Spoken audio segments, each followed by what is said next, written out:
Hi students, കഴിഞ്ഞ ക്ലാസ്സിൽ നമ്മൾ ഒരു റെസീറ്റ്സ് ആൻഡ് പേയ്മെൻറ്റ്സ് അക്കൗണ്ട് എങ്ങനെ പ്രിപ്പയർ ചെയ്യാമെന്നത് ഉദാഹരണ സഹിതം പഠിക്കുകയുണ്ടായി. ഇനി ഈ not for profit organisations prepare ചെയ്യേണ്ടുന്ന ഫിനാൻഷ്യൽ സ്റ്റേറ്റ്മെൻറ്റുകളിൽ രണ്ടാമത്തെ ഒരു അക്കൗണ്ടാണ് ഈ ഇൻകം ആൻഡ് എക്സ്പെൻഡിച്ചർ അക്കൗണ്ട്. അപ്പോൾ ഇനി എന്താണ് ഇൻകം ആൻഡ് എക്സ്പെൻഡിച്ചർ അക്കൗണ്ട് എന്ന് നമ്മൾ പഠിക്കാം. It is the summary of income and expenditure for the accounting year. നമ്മുടെ അക്കൗണ്ടിങ് ഇയറിൽ എല്ലാ ഇൻകത്തിൻ്റെയും എല്ലാ എക്സ്പെൻഡിച്ചറുകളുടെയും ഒരു സംക്ഷിപ്ത രൂപം നൽകുന്ന ഒരു അക്കൗണ്ടാണ് income and expenditure account. It is just like a profit and loss account prepared on accrual basis in case of business organization. അതായത് ഈ ബിസിനസ് സ്ഥാപനങ്ങൾ, അതായത് പ്രോഫിറ്റിന് വേണ്ടി പ്രവർത്തിക്കുന്ന ബിസിനസ് സ്ഥാപനങ്ങൾ പ്രിപ്പയർ ചെയ്യുന്ന പ്രോഫിറ്റ് ആൻഡ് ലോസ് അക്കൗണ്ടിന് സമാനമായ ഒരു അക്കൗണ്ടാണ് ഇൻകം ആൻഡ് എക്സ്പെൻഡിച്ചർ അക്കൗണ്ട്. മൂന്നാമത്തെ ഒരു കാര്യം, it includes only revenue items and the balance at the end represents surplus or deficit.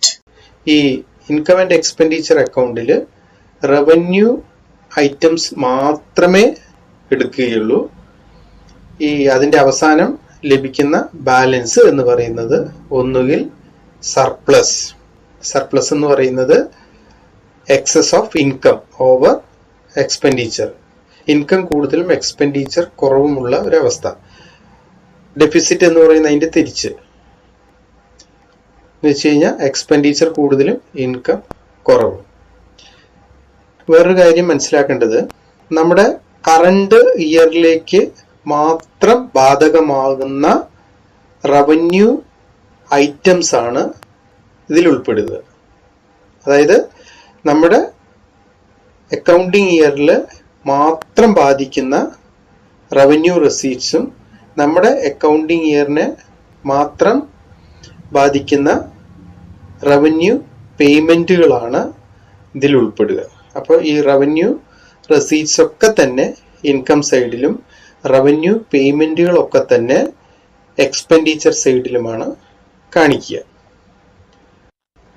പിന്നെ നമ്മൾ ഇൻകം ആൻഡ് എക്സ്പെൻഡിച്ചർ അക്കൗണ്ട് രണ്ട് സൈഡും എഴുതി കഴിഞ്ഞാൽ ഇതിൻ്റെ ബാലൻസ് എന്ന് പറയുന്നത് നമ്മൾ സാധാരണ അക്കൗണ്ടിൽ കാണുന്ന പോലെ ടു ബാലൻസ് ക്യാരി ഡൗണോ ബൈ ബാലൻസ് ക്യാരി ഡൗണോ അല്ല, മറിച്ച് ഇതിൻ്റെ ബാലൻസ് ഒന്നുകിൽ സർപ്ലസോ അല്ലെങ്കിൽ ഡെഫിസിറ്റോ ആയിരിക്കും. അതായത് സർപ്ലസ് എന്ന് പറയുന്നത് ഞാൻ നേരത്തെ പറഞ്ഞ പോലെ excess of income over expenditure എന്ന് വെച്ച് കഴിഞ്ഞാൽ എക്സ്പെൻഡിച്ചർ കുറവും ഇൻകം കൂടുതലും.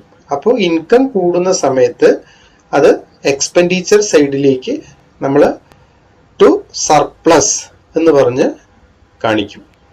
അതുപോലെ തന്നെ മറിച്ചായാലോ, അതായത് എക്സ്പെൻഡിച്ചർ കൂടിയാലോ, എക്സ്പെൻഡിച്ചർ കൂടുമ്പോൾ അത് ഇൻകം സൈഡിലേക്ക് ബൈ ഡെഫിസിറ്റ് എന്ന് കാണിക്കും. ഇത്രയൊക്കെയാണ് ഇൻകം ആൻഡ് എക്സ്പെൻഡിച്ചർ അക്കൗണ്ടിനെ കുറിച്ച് പ്രാഥമികമായി നമ്മൾ മനസ്സിലാക്കേണ്ടത്.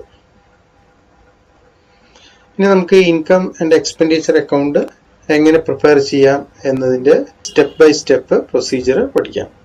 നമുക്ക് തന്നിട്ടുള്ള റെസീറ്റ്സ് ആൻഡ് പേയ്മെന്റ്സ് അക്കൗണ്ട് ആണല്ലോ തരിക. അതിൽ നിന്നാണ് income and expenditure account prepare ചെയ്യാൻ വേണ്ടി പറയുക. അപ്പോൾ അത് വളരെ ശ്രദ്ധയോടെ വായിക്കുക.